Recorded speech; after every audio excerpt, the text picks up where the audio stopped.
Hello, everyone, and welcome to the Asher Marketing Podcast. This podcast is hosted by Asher Agency, a full-service partner to clients nationwide.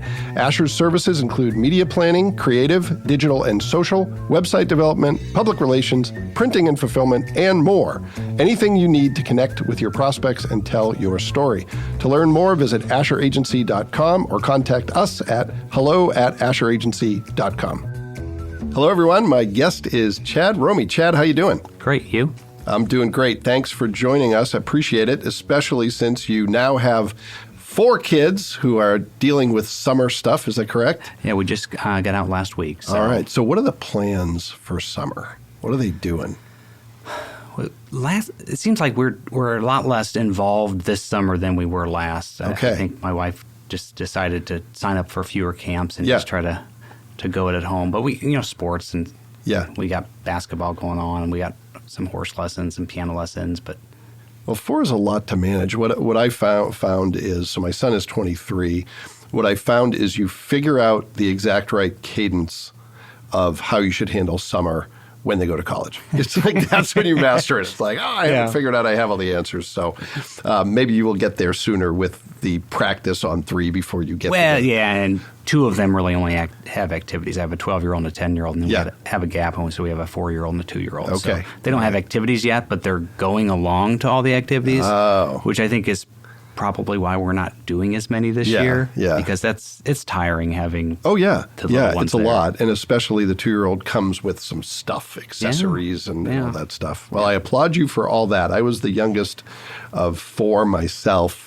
And I remember when my son was born, because I only had one child. I remember when my son was born, I was like, oh, this explains a lot. This is hard. And my parents had to do this 4 times. Yeah, it's a change. It's a change. Well, we are here not to talk entirely about your kids. We want to learn a little bit about you.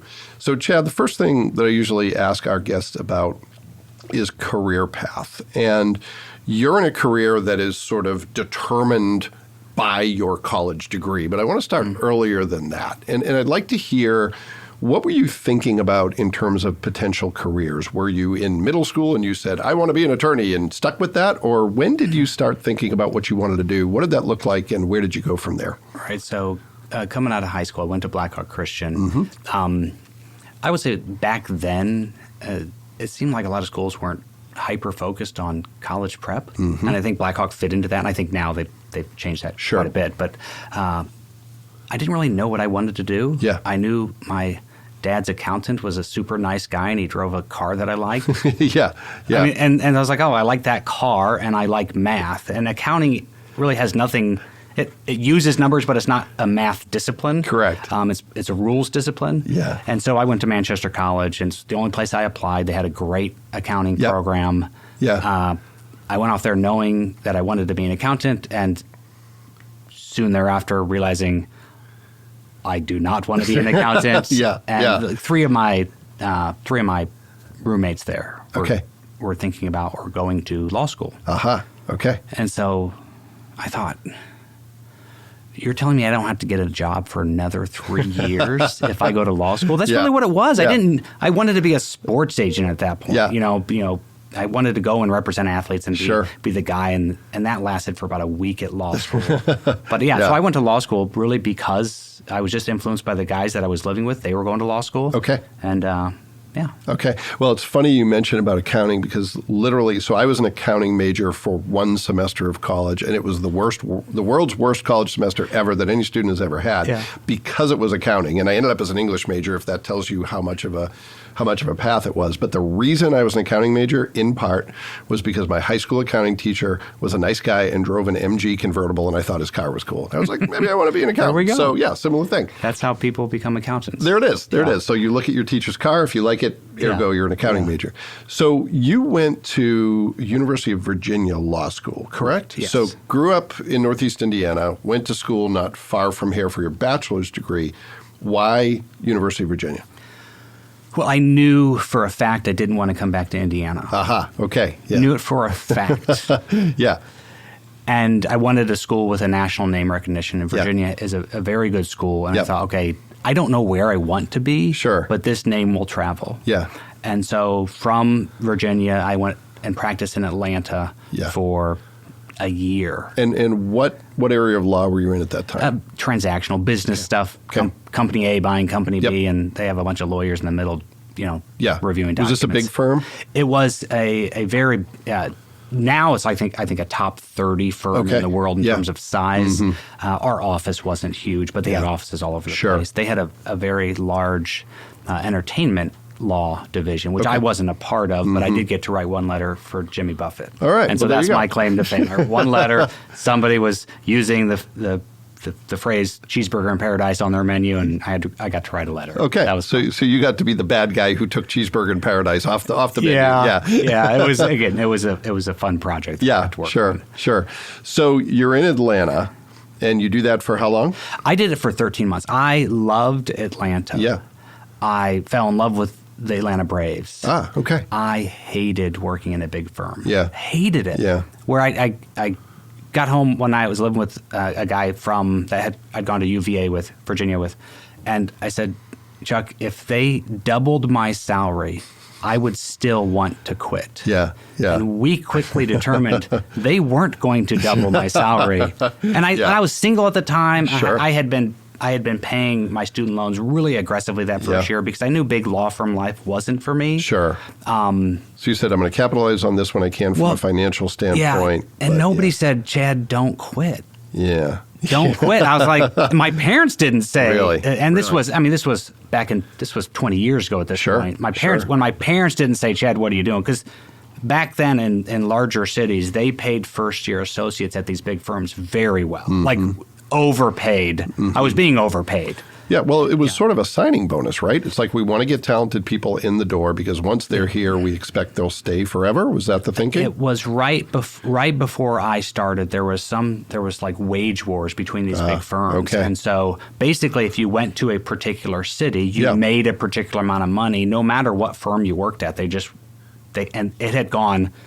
It had like skyrocketed the couple of years before that before I came so out. Good timing. Yeah, it was good timing, but from there they just kind of eked you up. So that first year starting salary, you might be making 15% less than the guy who'd been there 4 years, and I guarantee you he is much more valuable than a fourth year associate. It provides a lot more value than a first year associate. Sure, First year associates, I'm kind of dead weight. I mean.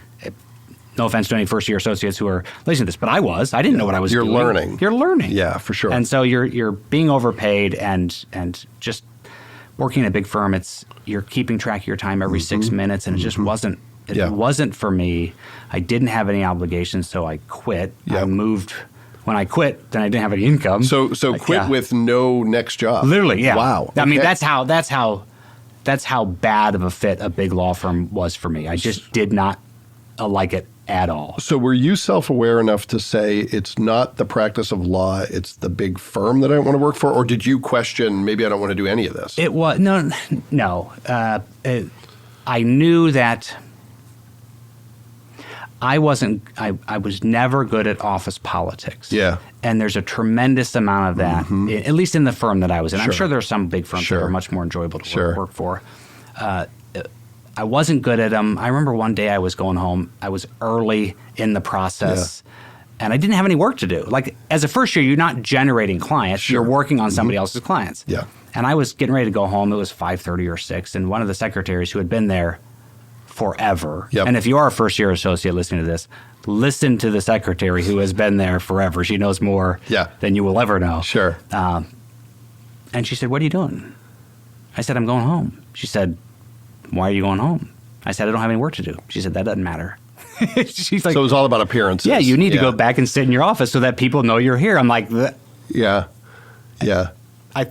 I think I still went home that night, but it just ate at me. It's like, it didn't make any sense. Didn't make any sense to me, and I would have never thought of that on my own as that young attorney. And so I was never good at playing those kind of games. Well, I worked for a big law firm in marketing for 10 months, and the reason it was 10 months, I remember I was working for a big healthcare company, and I told someone, the big healthcare company, it's too bureaucratic, it moves too slow, and there's too much office politics. And they said, "Where are you going?" I said, "I'm going to work for a big law firm," and they just laughed at me. There we go. And then 10 months later, I ended up leaving there and coming here. So very different world, but certainly understand that.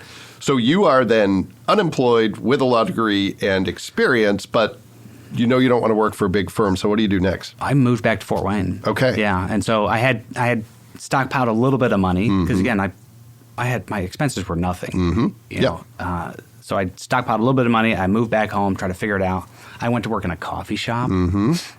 Interesting. Yeah, I mean, just as just to make some money and not even, it wasn't even for the money. I think I was working for my cousin at the time. I think he was paying me like $8 an hour, or whatever it was. It was so killing time more than anything else. It was else. something to do. Yeah. I just was so burnt out from what I'd just gone through. Worked in a coffee shop, and then I ended up working in a family real estate investment business for a few years. Yep. It was struggling. I thought, again, I don't have requirements financially other than paying the student loan. And so I worked for free in this family business for a few years, just again, because I could, not because it was necessarily going to be a career path. Sure. And then I did some sales, and then I met a woman. You can't work for free anymore. At that point, I met someone. I thought, okay, I got to figure out what I want to do. That eventually led me back to the law because that woman was Tom Blackburn's daughter. And after we got married, I did not want to work for him. Yeah. But after I got talking to him, I thought, that sounds interesting. What you do sounds interesting. And more importantly, it doesn't match what my preconceived notions of what you did. Sure. So a couple questions. So how did you and your wife meet? We were set up by the cousin that I worked at his coffee shop. Okay. It all comes together. She's 6-7 years younger than I am. Yeah. So it was anyway. All right. We got set up. And what was it that you saw, that you heard? You said, that sounds better to me. Specifically, what did you hear that made you say, yeah, that's kind of what I'm looking for? So my personality is I'm all about fairness. Yeah. Okay. And so growing up in a pretty conservative area, Fort Wayne's a pretty conservative area, and I think in a pretty conservative family, I think conservatives by generally speaking, and I can tell you my family, have this idea of what a personal injury practice looks like, what it is, and the type of people who hire personal injury lawyers might be trying to work the system, might be trying to take advantage of a situation. The cliche is, I'm going to rear end someone, and it's going to be, a fender bender, and the person's going to grab their neck, and they're going to want to sue me for all the money I have. I've been at Blackburn and Green, Blackburn Romey for approaching 14 years, and I've had one person come in a neck brace. Yeah. And I mean, the person legitimately needed a neck brace. But I just thought, well, everyone's going to come in a neck brace. And so when I started talking to Tom, it was, like I said, I'm motivated by fairness. And he represents people who are just not being treated fairly. The power imbalance, when you get injured in an accident, the power imbalance between you and that 40, 50, 60 billion dollar insurance company on the other side who's got nothing but time on their hands. And they know you're out of work. They know you're not working. They know you got bills piling up. It's just, I've seen some pretty gross stuff with how people on our side of the equation are being treated. And so, well, I would imagine some of it is experience. That insurance company also has, in most cases, decades of experience in negotiation and how to deal with this stuff and what is the point of diminishing returns on settlements and all that.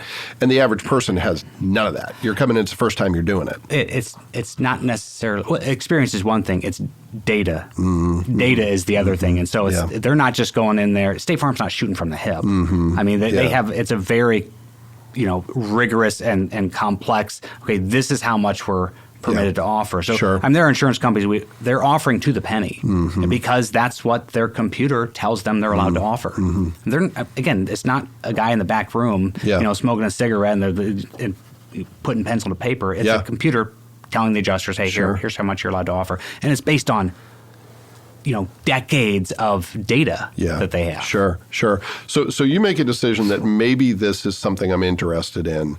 Then where do you go from there? And do you just start, or is there a process? So when we got married, when I got married to Carly, we moved down to Atlanta, which is completely unrelated to the first time I was in Atlanta. So why Atlanta? My sales job took me down there. Ah, okay. And I wasn't a big fan of my sales job. Yeah. She wasn't a big fan of my sales job. Yeah.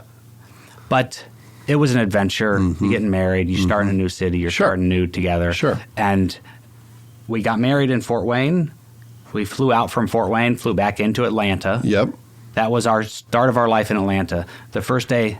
And is your demeanor still, I don't want to live in Fort Wayne, or are you softening on that? No, I liked Fort Wayne. Sure. And so when I say I knew I didn't want to live in Indiana, I'm here. Yeah. And I like it. Yeah. I'm not going anywhere. Sure. So we came back from our honeymoon, and the next day I said, Carly, this job ain't for me. Oh, the sales job. She's Wow. like, you just moved me to Atlanta. But it was that first year was great. Yeah. And so in that process, but that was 2008. I don't know if you remember what happened in 2008. Sure do. Yep. Lawyers were getting fired. They weren't getting hired. Yeah. At that point, I said, okay. Everybody was getting fired, Everybody not was hired getting at fired. that point. Yeah. Especially transactional lawyers. Sure. I mean, there was no business going on. Yeah. And so I called my father-in-law, Tom, and said, Tom, I know I want to work for you eventually. Now it seems as good as time as any. And he said, come on back. And so we spent a year down there. I came back and I said, are you going to have enough work for me to do? Yeah. I thought, I don't want to be a charity case. Sure. And he just laughed. He's like, don't worry. Yeah. We got enough. So at the time, how many attorneys are with the firm when you join? There was a guy going out right when I came in. So it worked well. I would have been busy anyway, but it worked well because he was leaving his caseload and I was picking him up. Yeah, okay. So I feel like there was Tom and his partner at that time, and then so I think I was just the third attorney in the office at that time. In the Fort Wayne office. The Fort Wayne office. Okay. All right. Okay. So you at this point, you obviously have a law degree, but you'd never done personal injury. I didn't want to. Again, that was one of those things I knew I did. I wanted to do transactional work because my background's in accounting. Yeah. I didn't want to do litigation. I wasn't the idea of being adversarial and arguing every single day was exhausting to me. But it's not. That is really not what a personal injury practice looks like. It's more. I mean, you're not cooperating with insurance companies, but what you're doing is you're trying to provide that insurance company, that computer, with as much information as you can so that they can tick off the right boxes and get you to the correct range and value for the case. Yeah, okay. All right. So along the way somewhere, you start to take an interest in, if I am reading the tea leaves right, or are asked to take an interest in the marketing side of this, correct? Yeah, it's something I enjoy a lot. Yeah. So what's that like from your seat in terms of marketing a personal injury firm, one that had a reputation, is now rebranded? What's all that looked like from your perspective? What are some of the challenges? What are some of the things you think have been successful about it? Well, first, Tom's been very, very heavily involved in the marketing for Blackburn Green and Blackburn Romey from the get-go. So Tom's. It was cover the phone book. It was billboards. It was buses. It was all that. As Tom tells the story, he's the guy who invented the phone book. He's the guy who basically, he brought the idea to the phone book company before, and they rejected it the first time. Like, no, the phone book is like a sacred, like, come on, like all you're doing is selling ads through the whole thing. That's all it is. Yeah. Especially, obviously, the yellow pages. Yeah. And so eventually, that's how they built their business. They built their business on the front of the phone book. Interesting. Yeah. And so I remember coming on, again, when it was still Blackburn Green, and we were on phone books longer than we needed to be. Yeah. And so we would always tell Tom, hey, Tom, like, the day is gone. It's gone. Let's get off the phone book. Yeah. And so he'd go to the annual meeting or whatever it was with the Yellow Pages reps. Yeah. And he'd come back and be like, guys, got a deal. He's like, I got a deal. We're saving money. Yeah. But we're on more books. We're like, no. And so eventually, I mean, and for him, I understand, like, that. It worked. That built his business. Yeah. It didn't just work. I mean, it worked very, very well. Yeah. And so, but if you're on the front of a phone book and, like, there's not just one phone book. They're all over the state. And so it's really expensive. Yeah. So when you step in, how much of a learning curve is there? And when do you actually feel like, okay, I can start contributing on the marketing side? Or do you do that immediately because you have a objectivity and you're not sort of, held down by some of the things that someone with more experience might know? That's an ongoing. there's always stuff to learn, right? And so the biggest challenge that I've had is becoming conversant enough in the areas that I don't know what I don't know. Sure. So like we all see billboards, right? Yep. It's not that hard to understand. Correct. Yeah. You know, we figure out, okay, what are the best times to have your commercials running on TV? It's not that hard to understand. What's been hard for me is just becoming informed enough in the digital side of advertising, SEO, and there's so many, and it's constantly changing. It seems like, and so to have that conversation with the people who do it for us. Yeah.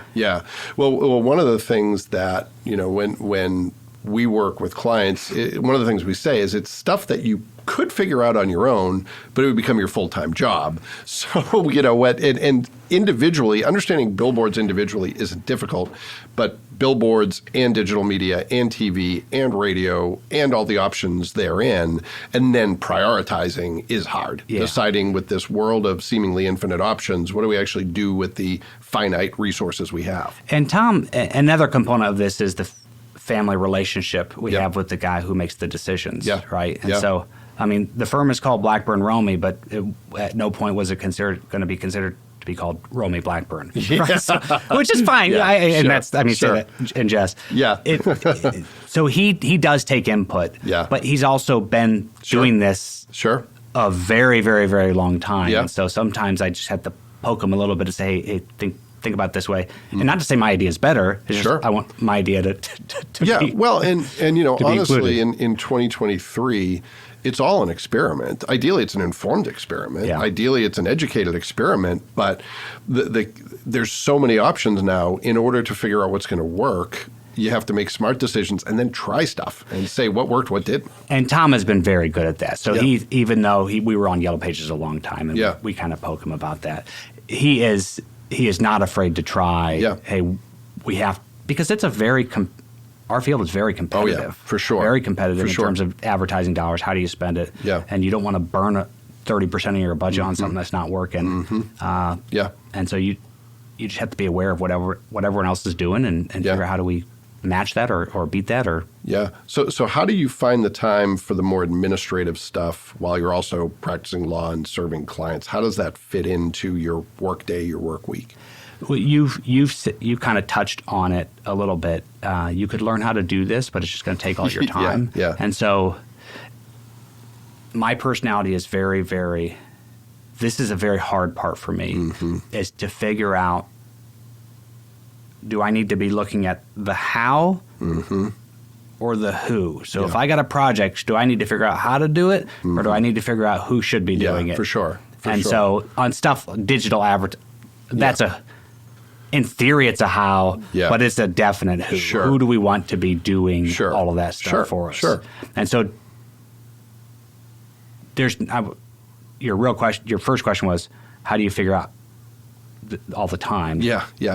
I haven't. I haven't. I mean, you go home and you think about it, and it's like you get up at 6 o'clock, 5 o'clock in the morning to figure out how, I got to finish those last emails. And which is, we work a lot. Yeah, for sure. Well, one of the things that has always stuck with me is something that I don't know if most people would call it marketing, but that you were doing at one point with the buses. Yeah. That really, helped you build a name for yourself. So talk a little bit about what was the brainchild there, what were you doing, and what did that result in, if anything, from a recognition standpoint? Right. So just to recap, because you and I know what we're talking about. Most people won't know what I'm talking about. 99% of people will not know what we're talking about. So back, I forget what year it was, but there was that incident where the girl was passing a bus and she ran into, she killed 3 kids and significantly, seriously injured a 4th. And she served prison time. And the result of that was the governor or the government was very proactive in trying to cut down on people passing stop school buses. And so they were giving out grant money. And so Fort Wayne got some of that grant money. Fort Wayne PD set up a bus stop sting, if you will, a bus stop enforcement. And it just so happened that there was a residential home right next to our office on Jefferson Boulevard. Jefferson Boulevard is 5 lanes right where we are. One of the busiest roads in Fort Wayne. Very, very busy road. And it's just kind of we're in a very, very, it's like the perfect storm for a bus stop sting, because Jefferson Boulevard is a divided road everywhere else, except for about 800 feet in front of our office. Yeah. And so there was one residential house on this street. I mean, and there was a kid who got picked up with the bus, like at 4:30 every day. And the rules apply whether it's one kid or multiple kids. It does, but if it was a divided road, the rules would not apply to those. The people traveling on the other side of the road wouldn't have to stop. Yeah. They wouldn't have to stop, but they did. And so for like 2 months straight, the police set up in our parking lot and would catch 5, 6, 7, 8 people at a time. Yeah. Yeah. And so one day I set up a video camera and just recorded it. I thought this will be interesting. Yeah. No commentary, just set up a video camera, recorded it, and posted it, and it got a ton of response. I was like, well, So the next day I went Facebook Live, and that got a good response. Yep. And then, so by the end, I was doing Facebook Live in the morning, in the afternoon. People were literally planning their days. Yeah, you were for a while. You were like the bus stop guy. I was the bus stop guy, and I mean, there was I think 2 or 3 news radio stations came out. Channel 15, Channel 21 came out, did interviews. It was just a very interesting thing. And it's still paying dividend, frankly. Well, what I love about it is it's related to your work. There's a lot of people who there'll be a gimmick and it'll be, viral. They'll have its moment, but it's not at all tied back to what you do. But this is very relevant to the work that you do.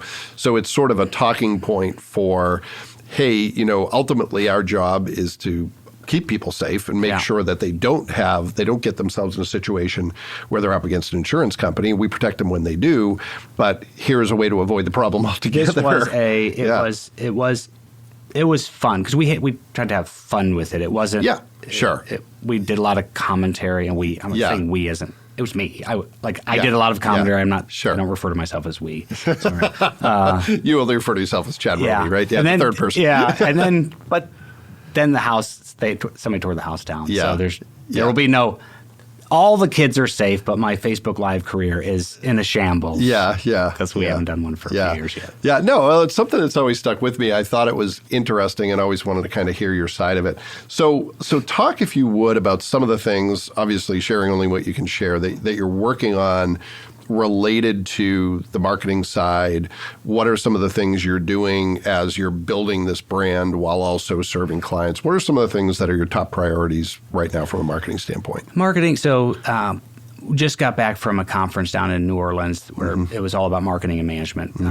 And there's just so much going on right now in marketing, especially with developments in AI.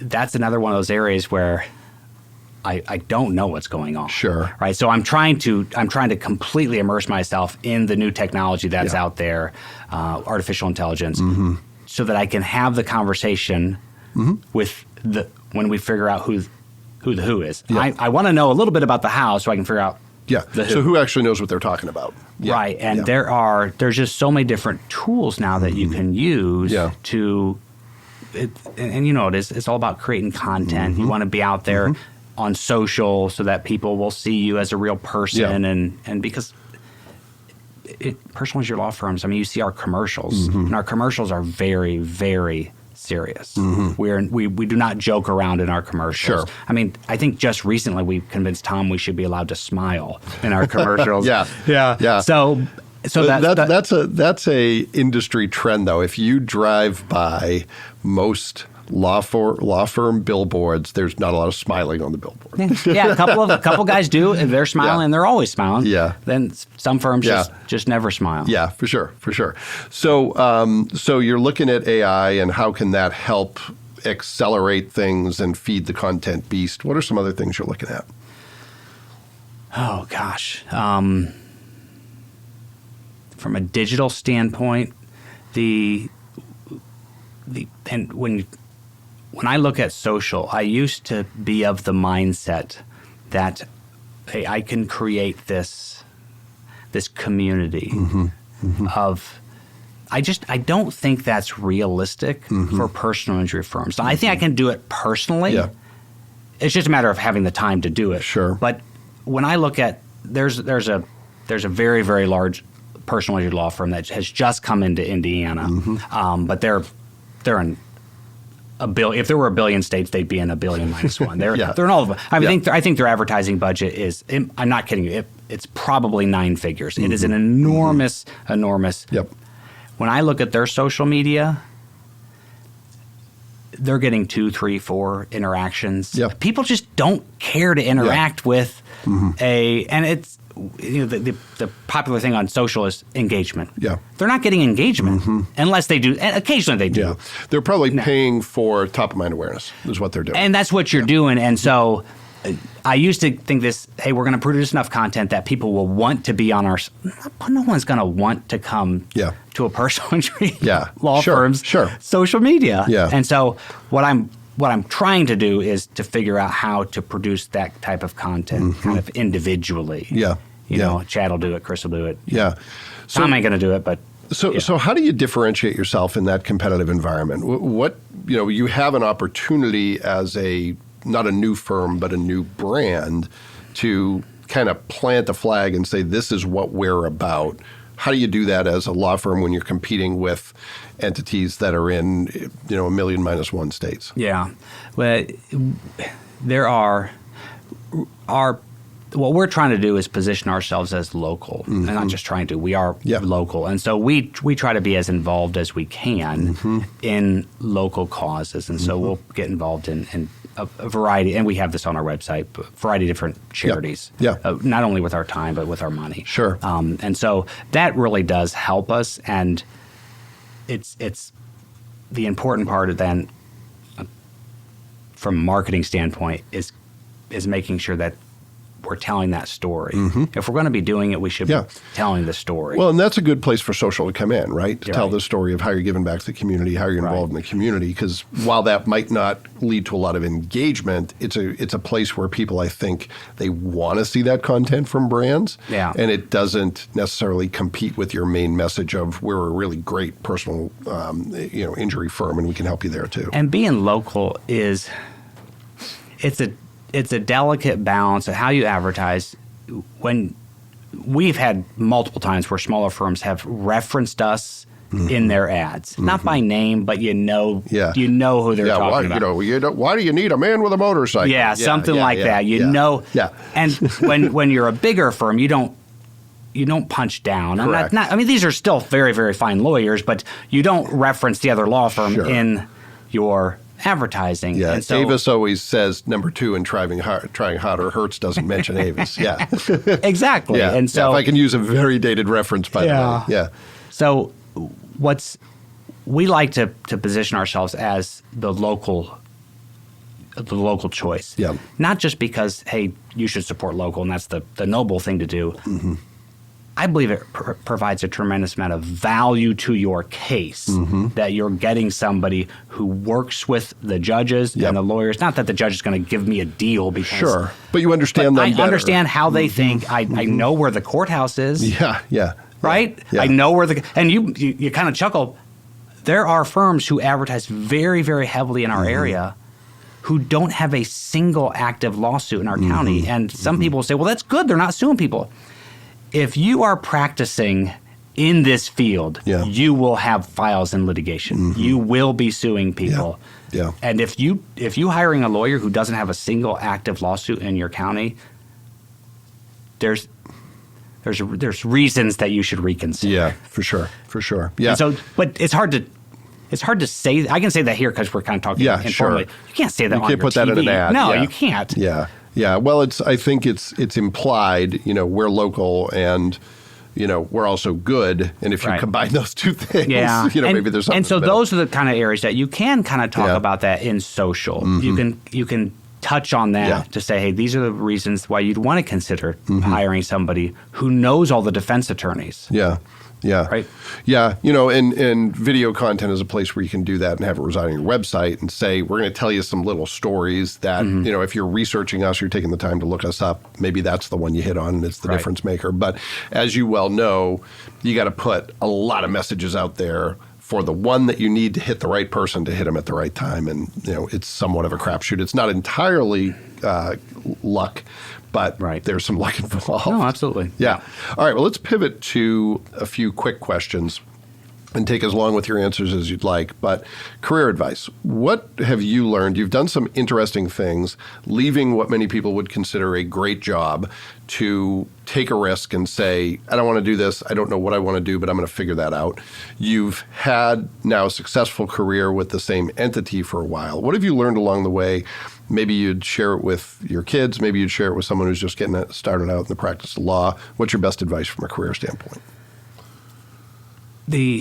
When I was getting ready to go to law school, I called a guy that had gone to Blackhawk Christian and had actually gone to UVA. And he said, Chad, it's not too late to not go. And I think if you're going to go into law in particular, you do not want to set yourself up to have to take a job that you don't want. I knew going into that job in Atlanta, I didn't want it because I'd already worked there the summer before. And I knew then big law firm life is not something that I want to see myself doing. Sure. I mean, when you look at the guys who are in the corner offices, and these guys are probably making 7 figures, and they're all miserable, just miserable people. And I thought, that's the goal? Yeah. To be that guy? Yeah. And so because getting through 4 years of undergrad and 3 years of law school is so expensive now. I mean, it was expensive back in 2002 when I graduated, but it is. I mean, it's skyrocketed. Well, the 4 years of undergrad's $100,000 for It's most private schools. Yeah, insane. So just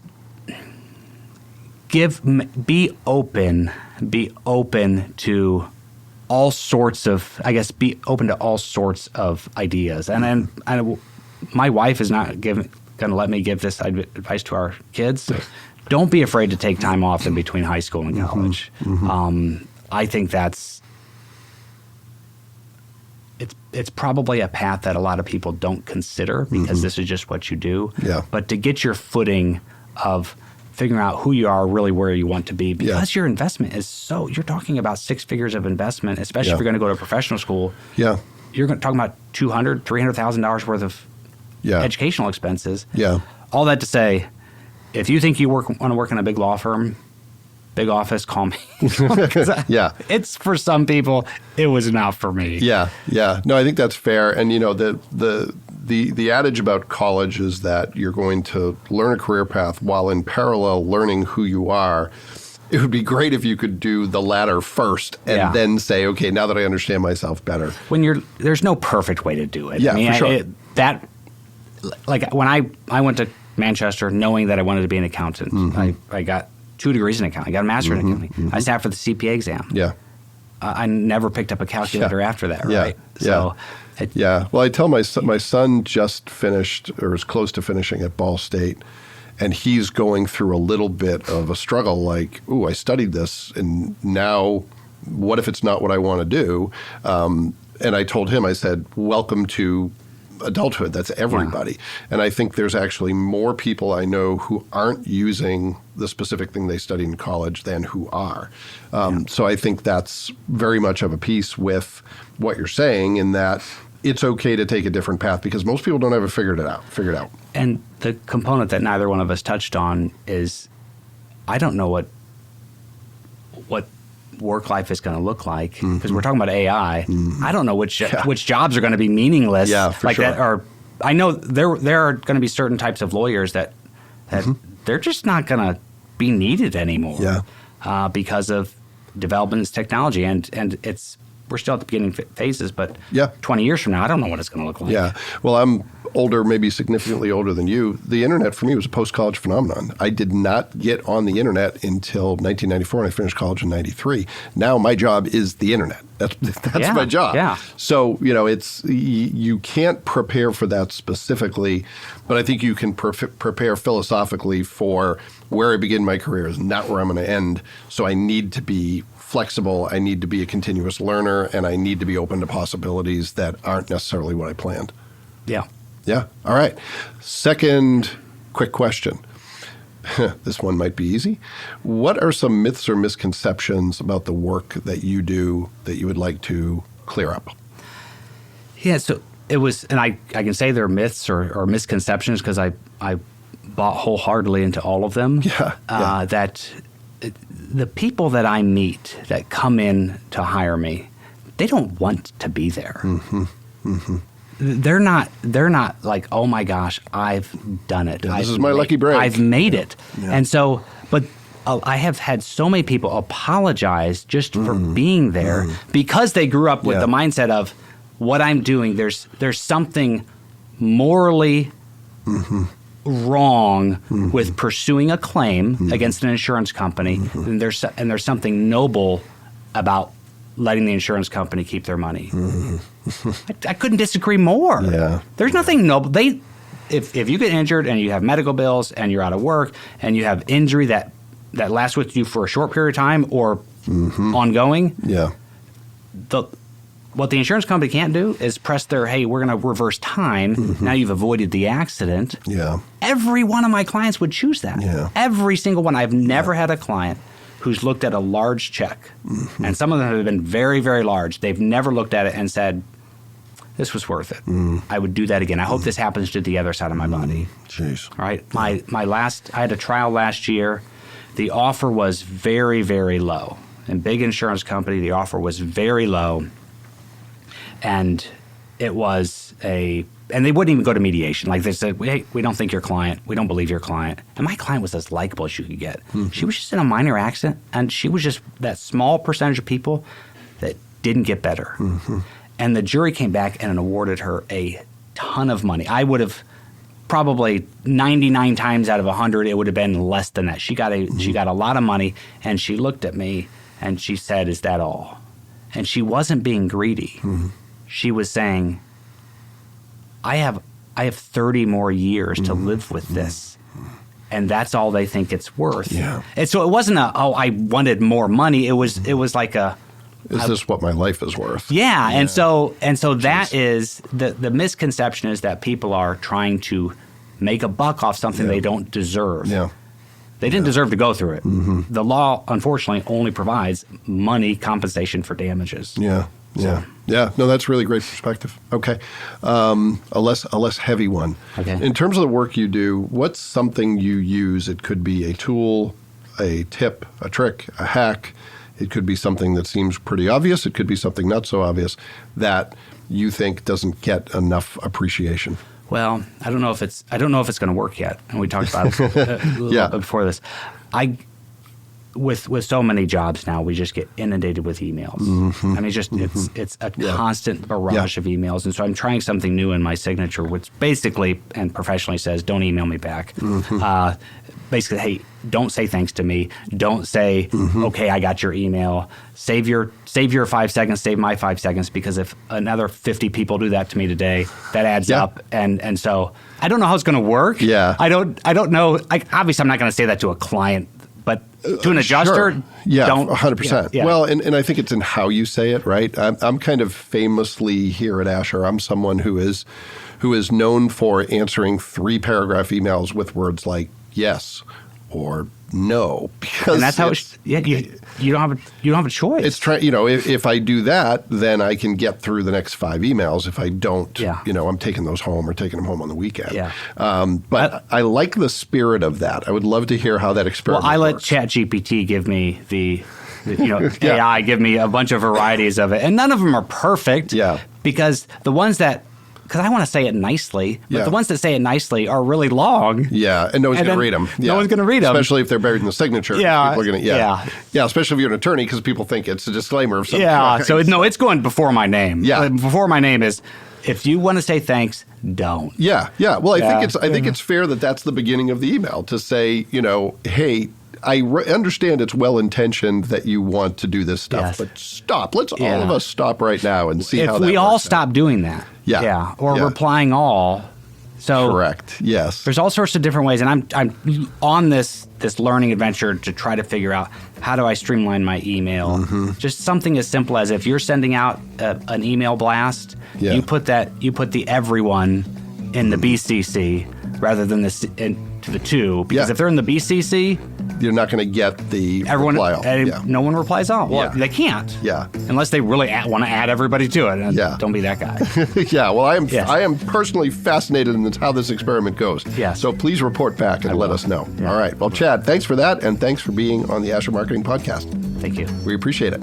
And thanks to everyone who took the time to listen to this episode of the Asher Marketing Podcast. We'll be back next time with another great guest, and we hope you'll join us then.